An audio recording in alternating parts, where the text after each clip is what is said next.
Hola de nuevo mi gente, aquí transmitiéndoles Jesús Sebastián Botini, en esta ocasión otra vez representando aquí al PSM, o Instituto Universitario Politécnico Santiago Mariño. Les voy a traer en esta ocasión un video.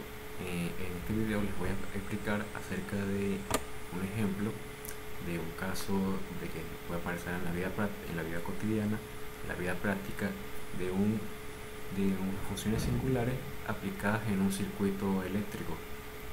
¿Ok? ¿Por qué les quiero traer esta aplicación? Porque, o sea, para aquellos que estén estudiando circuitos, electrónica, o incluso aquellos que tengan la duda, siempre puede existir el caso. Nunca está de más la información.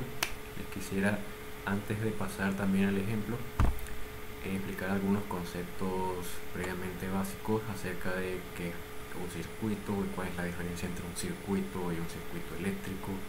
Así tendremos una idea de qué es, de una idea más detallada acerca de cuando estemos aplicando el ejemplo. También qué es una función singular y en qué suele aplicarse la función singular, por qué suelen aplicarse. ¿Por qué hablo en esta ocasión de una función singular aplicada en un circuito eléctrico? Ya, todo eso lo vamos a aclarar.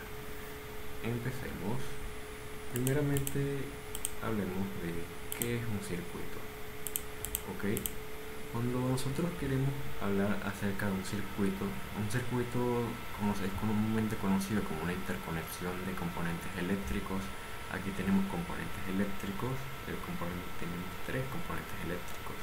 Tenemos una batería, y dos bombillas, que todos estos tres funcionan exclusivamente con electricidad.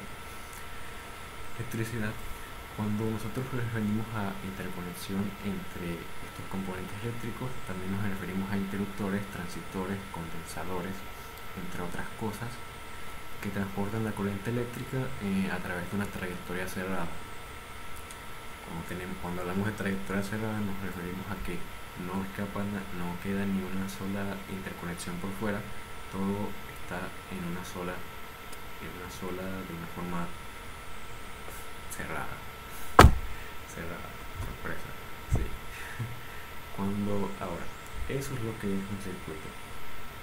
Cuando nosotros queremos pasar a qué es un circuito eléctrico, un circuito eléctrico es una red formada por un bucle cerrado que ofrece una vía de retorno para la corriente. Por lo tanto, todos los circuitos aquí son conocidos como redes, pero no todas las redes son circuitos. Aunque a las redes sin bucle cerrado a menudo se denominan como circuitos de forma imprecisa. Las redes eléctricas lineales son un tipo especial que consiste en solo en fuentes, como en tensión, en corriente, elementos lineales como resistencias, condensadores e inductores, y elementos lineales distribuidos que tienen la propiedad de que tienen señales que son linealmente superponibles. Por lo tanto, son más fáciles de analizar, ya que utilizando potentes métodos del dominio de la frecuencia, como la forma de la transformación de Laplace,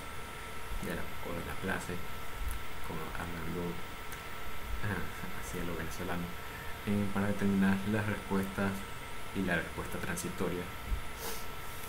Ahora, tenemos aclarado ya lo que es un circuito y un circuito eléctrico, ¿no?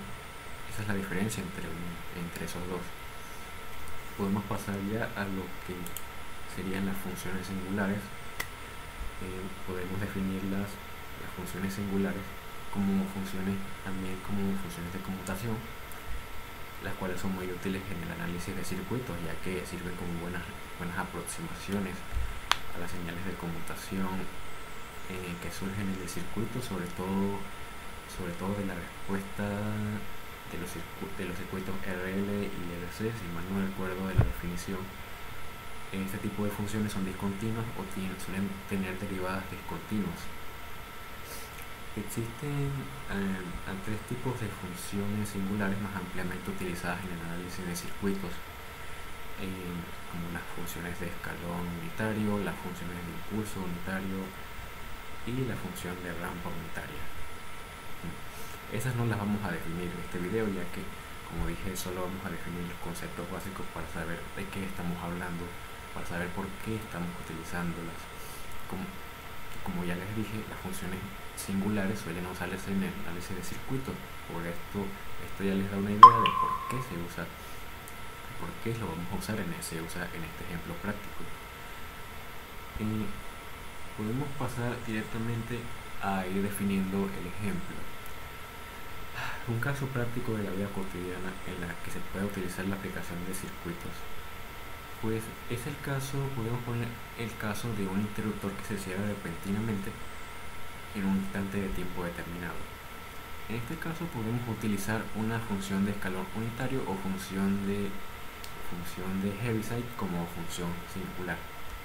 No se asusten, ya sé que no definí la función de Heaviside, pero tranquilos. Heaviside. La función de Heaviside es una función matemática que se usa para representar cambios abruptos o discontinuos en una variable. Su valor es 0 para cualquier argumento negativo y 1 para cualquier argumento positivo, incluido el 0. Esta función tiene aplicaciones en la ingeniería de control y procesamiento de señales, ya que representando una señal se queda encendida indefinidamente. Cuando nosotros suponemos que tenemos un circuito eléctrico simple, como los que vimos anteriormente en imágenes anteriores que alguien se las mostró, sorpresa fui yo. Cuando suponemos que tenemos un circuito eléctrico simple con una fuente de voltaje y resistencia conectada en serie, en un instante de tiempo cero se cierra el interruptor, permitiendo que la corriente fluya a través del circuito. Podemos utilizar una función de Heaviside para modelar la acción de cerrar el interruptor. Esta función le dará un valor de 0 para todos los argumentos antes de que cierre el interruptor y un valor de 1 para todos los tiempos después de que se cierre el interruptor. Cuando aplicamos la función a la fuente, obtendremos un voltaje nulo antes de que se cierre la fuente después del cierre del interruptor. Ahora, con esta información podemos calcular la corriente en el circuito utilizando una ley de Ohm. ¿Qué nos dice la ley de Ohm? Aquí lo tenemos. La intensidad de la corriente eléctrica que circula por un conductor eléctrico es directamente proporcional al voltaje aplicado e inversamente proporcional a la resistencia del mismo. La ley de Ohm, para darles una definición más técnica, es una ley descrita por la relación de la corriente eléctrica, el voltaje y la resistencia de un circuito. Antes de que cierre el interruptor, antes de la corriente sea 0, la corriente se volverá a 0, ya que no hay voltaje aplicado. Después de que se cierre el interruptor, la corriente será el voltaje de la fuente dividido por el valor de la resistencia. Y con esto terminaría nuestra explicación. Si no quedaron claros con esto, les invito a comentarlo o decirme si quedaron con alguna duda. No duden en preguntar. Siempre para eso estamos. Gracias y bye.